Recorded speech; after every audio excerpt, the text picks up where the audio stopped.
This is Big Man Tyrone, and you're about to watch the MtG Cabal cast with your hosts, Woad, Thirsty, and Reptar.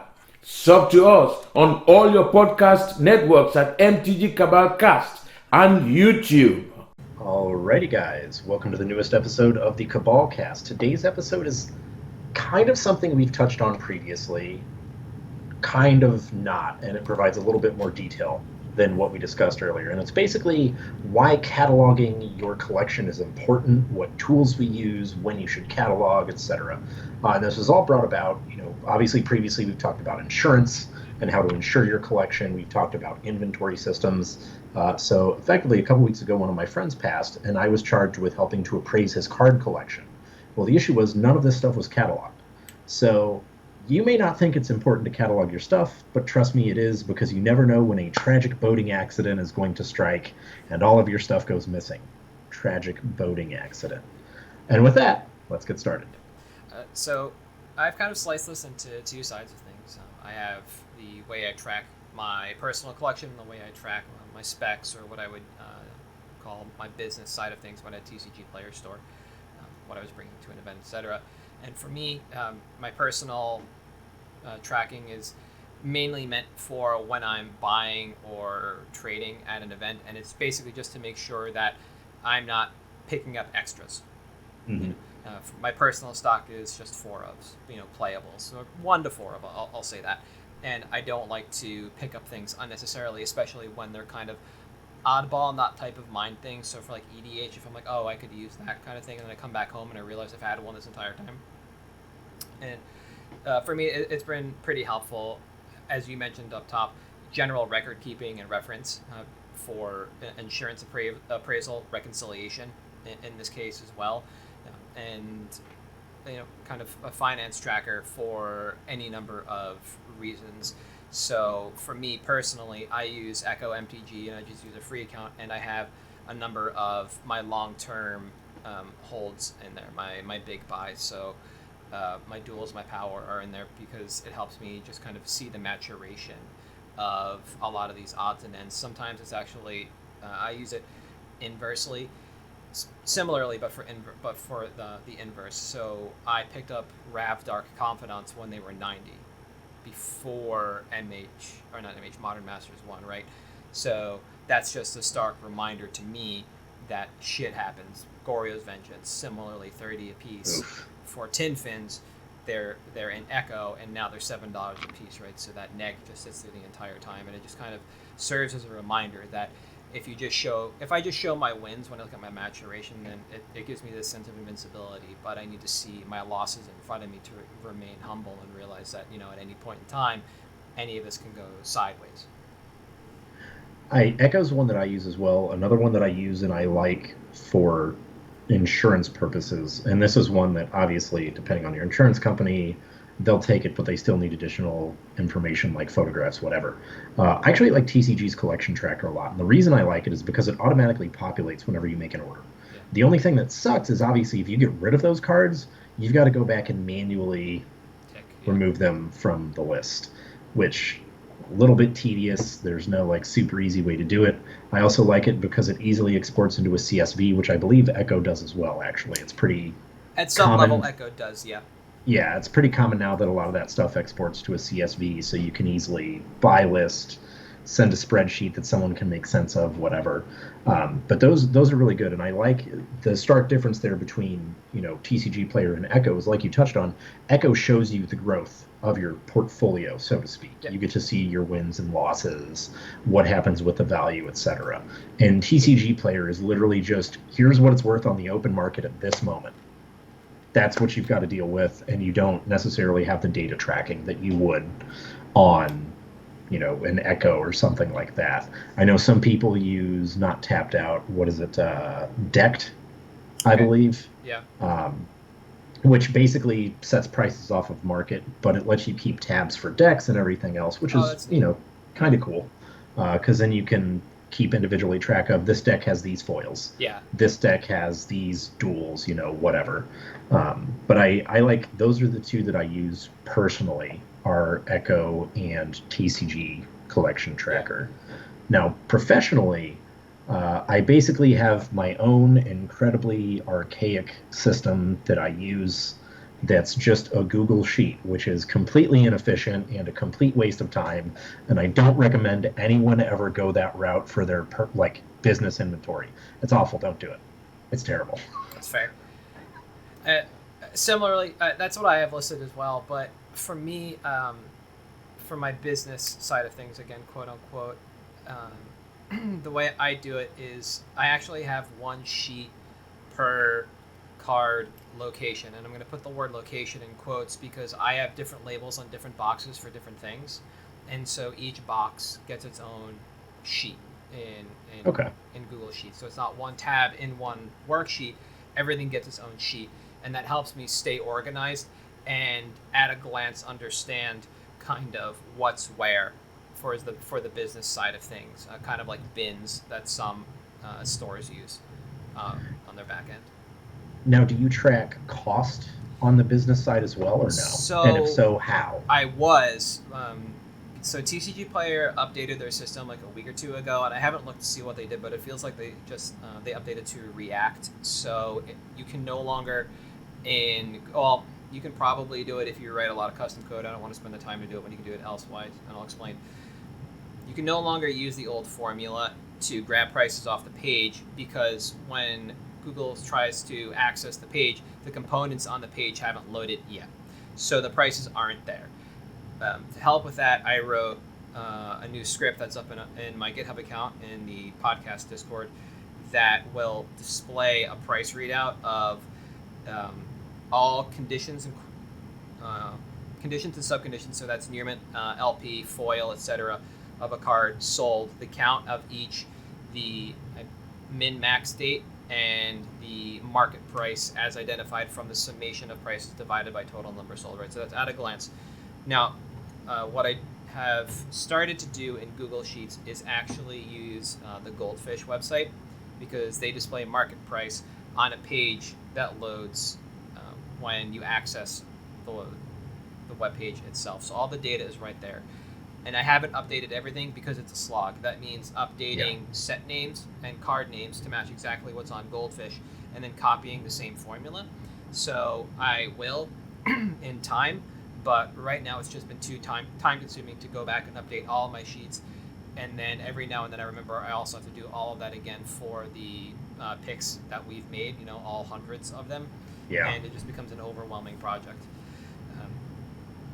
Go good.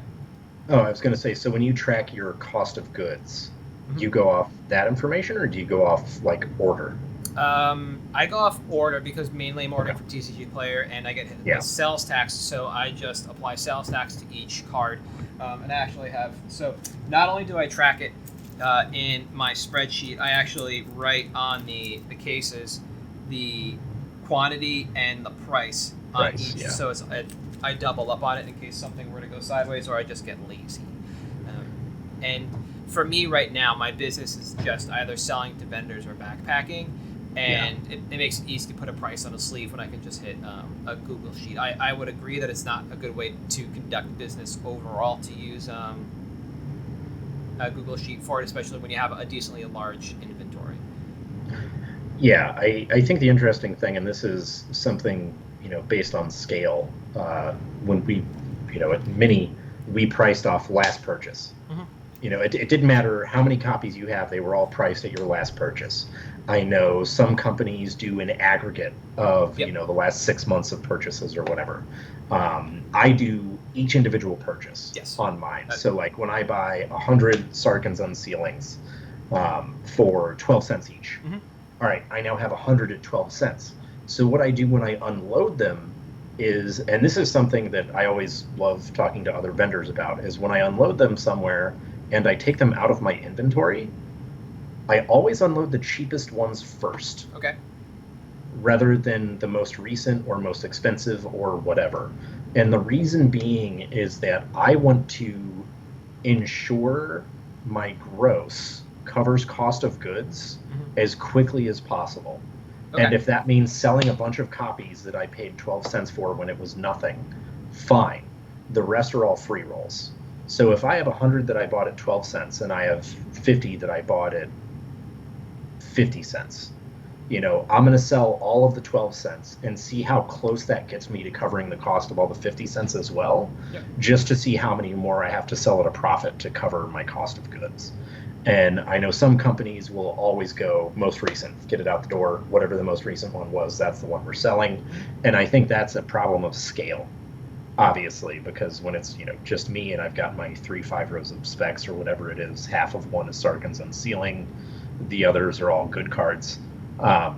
Keeping track of that's a lot easier. Yes, yeah. But when you've got millions of cards that you're keeping track of, even if you have software doing it, it's really hard to itemize. All right, which Tarmogoyf was this? Yeah. All right, this is checks notes, $12 Tarmogoyf. Great, cool, get it out of here. Yeah. No, I handle my inventory the same way. So every buy I make on a card is priced to that individual buy, and then when I unload, I look to see who I am unloading to, and what I'm making where. And if I split, I usually split similarly. Otherwise, Okay. I'll sell to one person individually. So conveniently, when ABU was buying Sunbird's Invocation, I basically unloaded everything, I think, in one go.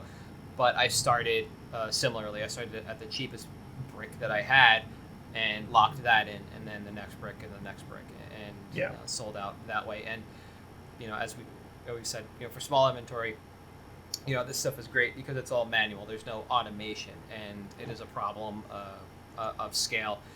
The thing that I like about it, compared to something like Echo for personal stuff, is that my separation of concerns is pretty decent. So I can track personal versus TCG versus show versus backpacking, binder, etc.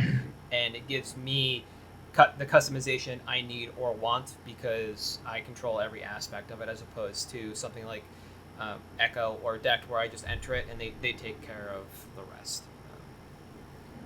And I think that's important, is that having that distinction between the two, because even outside of whatever bookkeeping, insurance purposes, etc., I think that as collectors of whatever cards, as vendors, as players, it's important to note that there is a difference between the cards that you're going to play with and the cards that you have just sitting in a trade binder, because a trade binder is a trade binder. I'm going to get rid of this stuff, right? And I think that division of principles is super important. And especially when you're doing your bookkeeping and your inventorying, it's important to keep that separated. Yep. And to say, these are my cards, these are my trade cards. Because outside of, when you're trying to look at your inventory and you're adjusting stuff because you got rid of cards, well, you don't want to look through one list for everything. Oh, I unloaded a, FBB UC into a revised UC plus some credit in my Nicol Bolas EDH deck. Great. I know to go to the Nicol Bolas section and do that. Yeah. Whereas if it's just all one list, well, there's somewhere in here, let me Control F and see if I can find it type of deal. And, that distinction is super important. And it's something that I think a lot of people, when they're inventorying personal, especially at the backpacker level, I had an issue with that at first. I was not good at separating those out at all. It was just one list for everything. And it was just a nightmare to deal with. So eventually I was like, you know what, just forget it. I'm gonna redo this whole thing, and we'll keep it separate.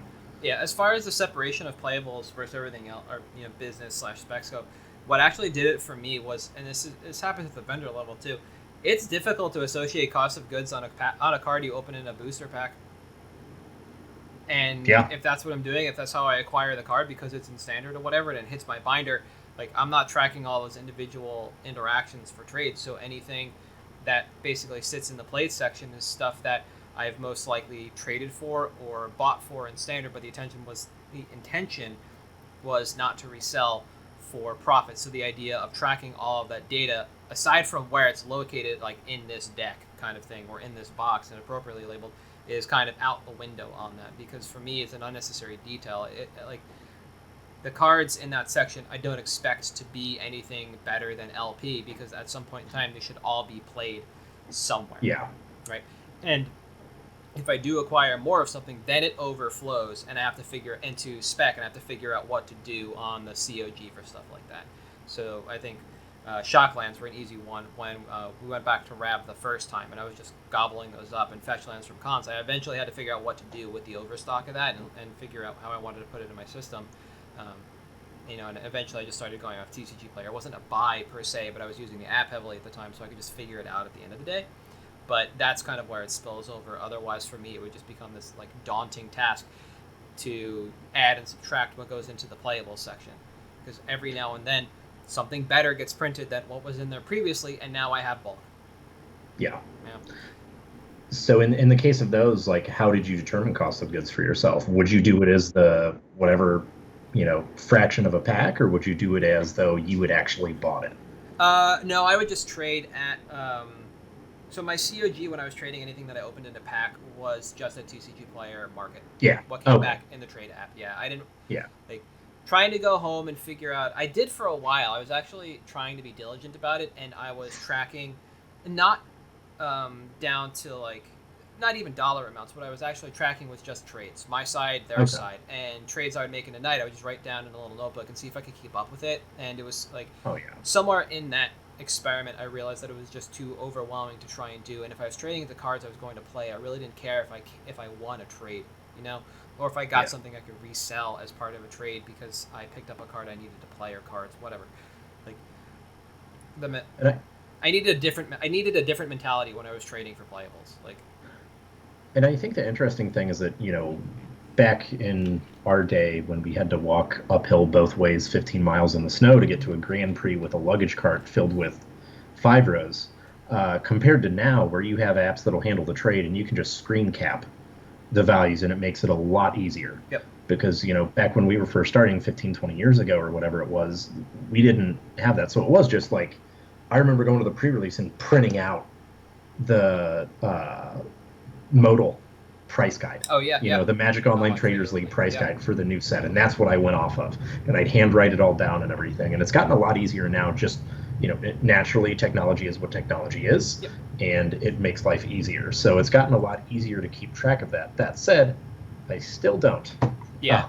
Do you degen crack packs or no? No. So my degen crack packs is flip it or rip it. So don't ever keep track of that. That's just lighting money on fire. Count it as a loss. Because I believe if you're going to go degen, go degen. Go degen, yeah. Just full all in, go for it, But I think that, that's something that works for each individual person. Yeah. And that was part of, the episode was we wanted to be like, here's what works for us. Here's some suggestions that may work for you. I don't even screenshot trades at this point. What I do is if I have a binder that I'm flipping over the weekend, I know I total up at the start of the weekend and I total down at the end of the weekend. Did I make 20%? Great, cool. If my value buy list or TCG low is up 20%, I'm happy. Cool. Yeah. Yeah, if I binder now, it's mainly just trades for stuff I need. All my binders for the most part are excess because I don't really play standard, so who gives a fuck if I'm just degen opening packs for fun for standard? I'll trade it, I don't care. I try and trade cards that I know are played in formats that are heavily played, and usually stuff like that becomes or moves into the spec box at that point. But I know what I pick up at the end of any given night, so I know if I want to mark a COG on it, I absolutely can because I can just review what I picked up. It's not a trick I learned, but it's just something I've started to do. I started to do over time, which is anything that I've picked up in a trade and I know I'm going to hold on to, it just goes in the back of the binder backwards. Yep. That's the universal backwards or upside down are the two that I've noticed, but it's always the back of the binder. Yeah. And it's always, those are the stuff I picked up this weekend. It's not for trade. And it's like, okay, if you got your system, that's what you're out to get. Good on you. Exactly. And it allows me to keep inventory that way. And this has kind of been able to keep me sane. I can't really insure a collection off of it, not even what I have in Echo, because Echo limits you to 300 and some odd unique cards. Sorry, 300 and some odd cards total for the free account, and I don't use it enough to pay to want to pay because I don't want price alerts all the time on this stuff. That's not what I'm using Echo for. Not to say that one can't or shouldn't. I believe a lot of what they do is fantastic, and if you want to pay for it, by all means go for it. I just can't use it to track everything I want to because, like I said, I want to keep, those losses there as a stark reminder. That, Reserve list matters. Don't buy Dark Confidants.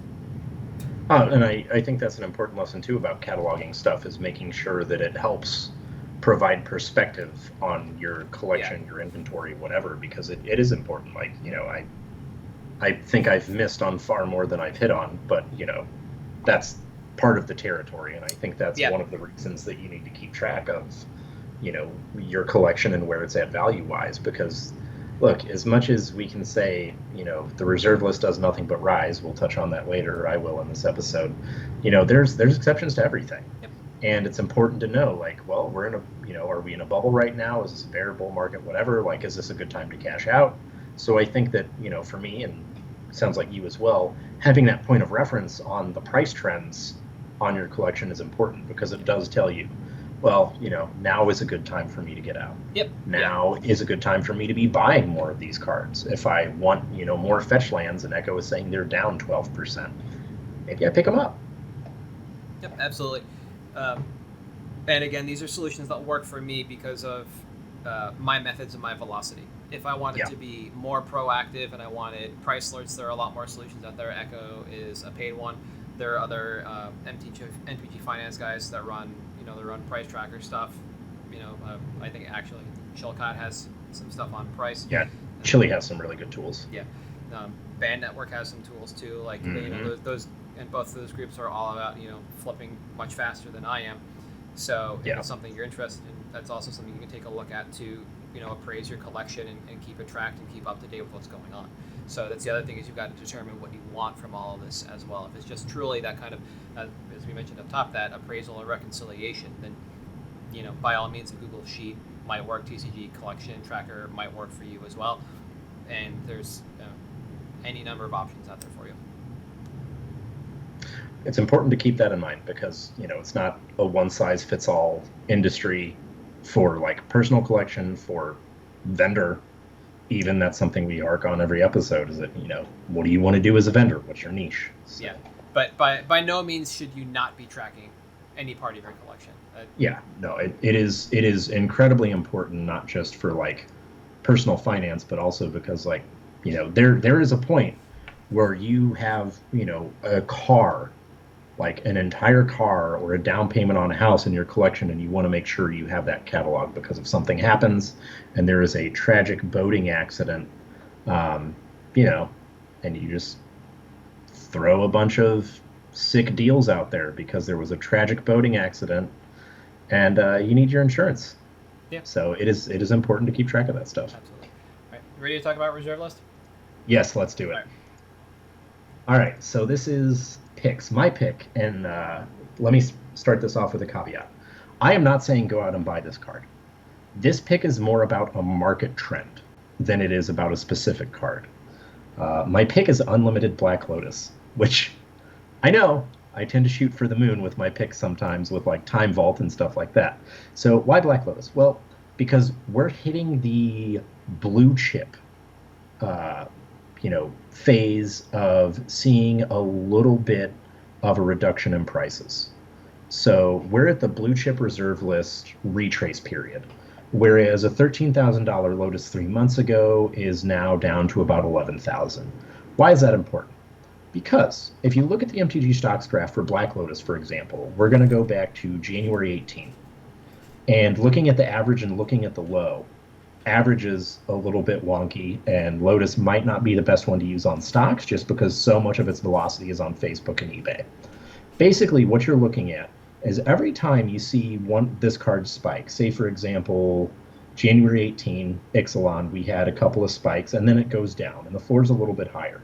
And then in March, it goes up, then goes down, the floor is a little bit higher. You see this retrace every time, where we hit this peak, and then all of a sudden it starts to retrace a little bit and fall down in price. So looking at like January 21 to July 21 on Black Lotus, you can see that we had a low of 23.5 that held for a few weeks, and now we're down to 21.4.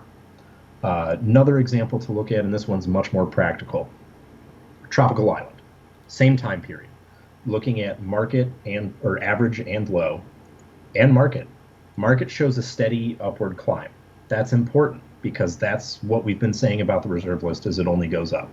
But you can see steadily So January 18, Ixalan were a little bit steady, and then M19 hits, and we hit this peak. All of a sudden, we get a little bit of a retrace. Then we hit a little bit of a peak again around just after M21. And then we see a little bit of a retrace. And then we hit the huge surge in January, and then we see a retrace. So why am I calling this out? As we touched on in this episode, and this is not typical for us, we like to do the vendor perspective, sometimes people just want cards to play with, and you may want some of these cards to play with. This is the time to buy these cards, because these blue chip reserve list cards are not getting any cheaper than they are now. Every time this retrace hits, yeah, it's lower than it was a few months ago, but that's the new floor. That floor is not getting any lower anytime soon unless Wizards gets struck by a meteor and decides they want to undo the reserve list, which is an entire series of episodes that you should check out that we did. At any rate, they're not getting cheaper. So if you want them either for yourself or you want to start having a few of these just in case events start up again, if you have the capital, now is the time to start investing in this. Yep, specifically the blue chips. So not like your Grim Feasts or your Purgatories or your reserve list Slumlord stuff like I like.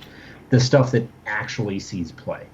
It starts every time at the top end where you'll see like Lotus and stuff like that. Then you'll see the duels, your libraries, your tabernacles, your workshops, stuff like that start to retrace.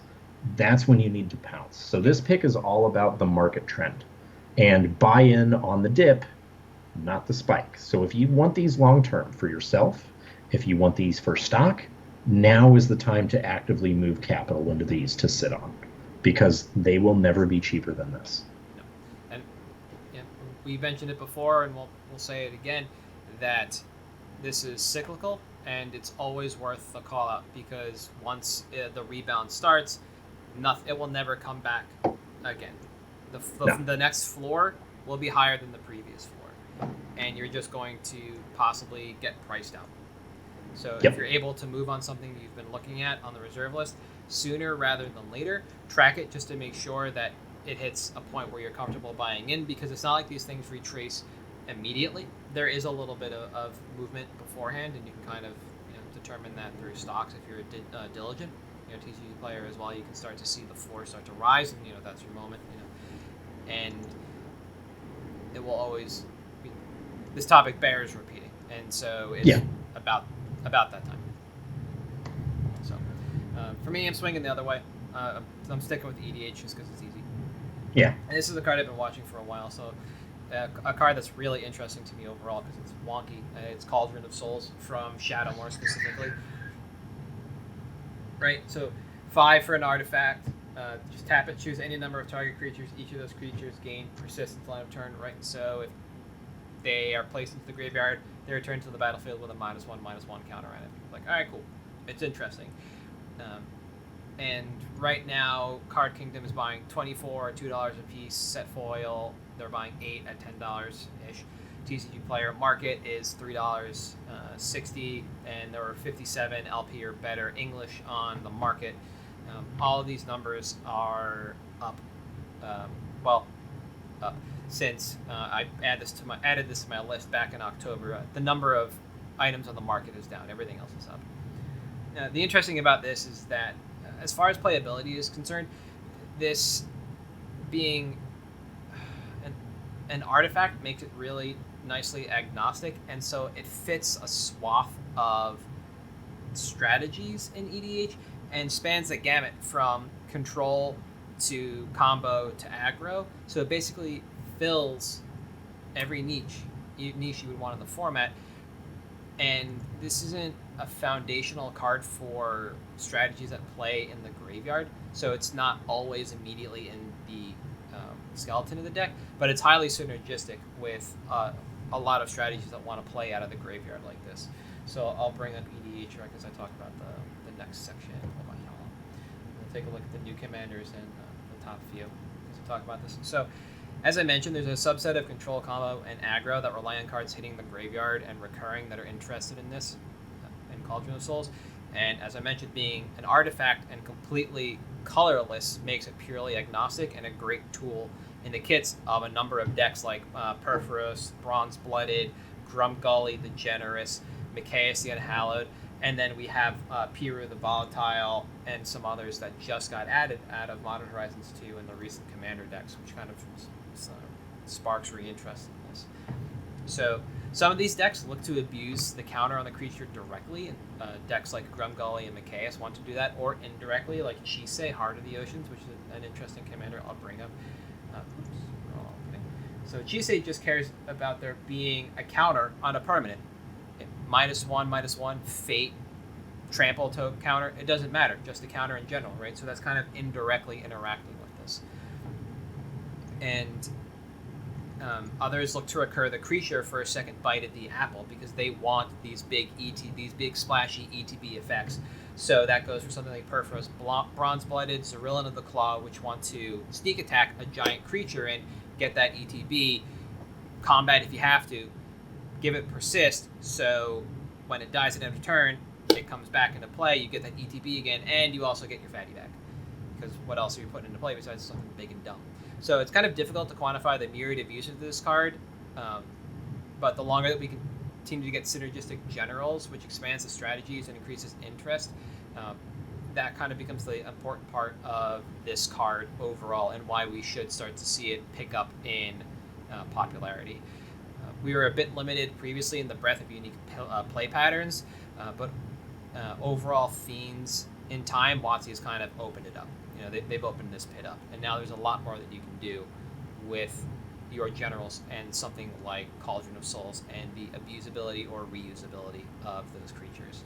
So I'm going to jump back to the stocks graph real quick and zoom in. All right, so why am I so bad at this today?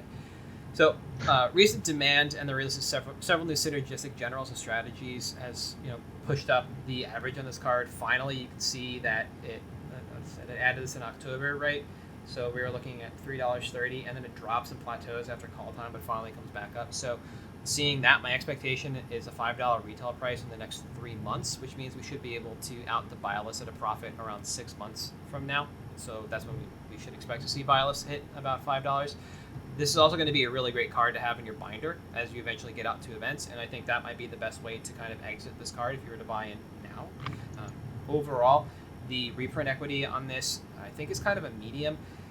It's been reprinted in Commander once anthologies, which recycled the 2016 deck, and then the Mystery Booster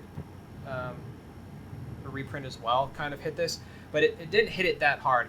Cauldron of Souls did. Let me again go to stocks. I'll bring this out of it so we can see. Cauldron of Souls does spike into 2016. Commander decks hit, and it eventually tumbles, and never truly recovers until recently. So we finally seen all that extra supply dry up from the marketplace and demand continue, and that's why I think, like I said, 3 months this hits $5. 6 months we're able to out the buy list. In the interim, you should be able to move this in trade because it's just this unique card. We just got the actual card Persist, which continues to aid in the utility of these strategies and the uniqueness of these strategies. And it's not like WotC is, sitting on their heels and not leaning into something like this that wants to play off creatures either re-entering from the graveyard or double triggering ETBs or playing into the sneak attack style of certain decks. And I think it's important because this is, when you mentioned talking about, like, this is the kind of card that you're probably be able to out and trade. This is such a good, trade evening card because it is color agnostic, because it has a powerful effect, and because it is something that, again, Graveyard Matters is something it synergizes with, but it also synergizes with Tokens Matter, or, Counters Matter, which, obviously, we just had a set where there were counters for every keyword in Magic. So it's clearly something that Wizards is not afraid of messing around with and tooling with and bringing back. Not to mention that, this may be, God, I hope we get a return to Lorwyn. But if we do, and we get a return to Lorwyn and all of a sudden Persist is back, this suddenly becomes way better. Yeah. And I think that is super important to mention that, this is, there is a world where a set features this mechanic and this card explodes. Not saying you should necessarily bet on that, but it is an amount of upside that not a lot of specs necessarily have. Don't hold out for it. Don't buy in based on that, but its potential is there. Yeah. And I think that it is a very, like, they reprinted it twice already. I don't think the reprint equity is super low, but I don't think we're anywhere near where this is going to happen again, because I don't know if you read the Lorwyn books, or book, I guess, because it was an anthology. This is plane specific. Oh, okay. So, somewhat relevant, obviously. Yeah. It is something that is plane specific, so it has to be reprinted in, like, a commander set. Yep, that's exactly why I think it would be a medium on kind of on reprint equity. I don't think this plays well in a master set because you have to dedicate to some kind of play with the graveyard, and we had graveyard masters like 2-3 years ago. Yeah. Right. Yep. And that they did a bang up job with that set, and it did not need help from this card. No. And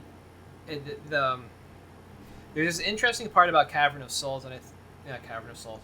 That card is just interesting. Cauldron of Souls, and it's that you get to pick any number of creatures, and so you're not limited to just one or your own, right? Yeah. I don't know why you would pick your opponent's creatures, but you can do that. And like I said, because this plays in every major pillar, I think it becomes an even more interesting look, because you can say, okay, if I'm going to win the game, well, the first EDH deck I built was Dromar, the second one is Crash. Both of those want to actually take control of the board, and I play a very limited number of threats in both, and if I want to keep them around through the wraths that are included in that deck, Cauldron of Souls does that.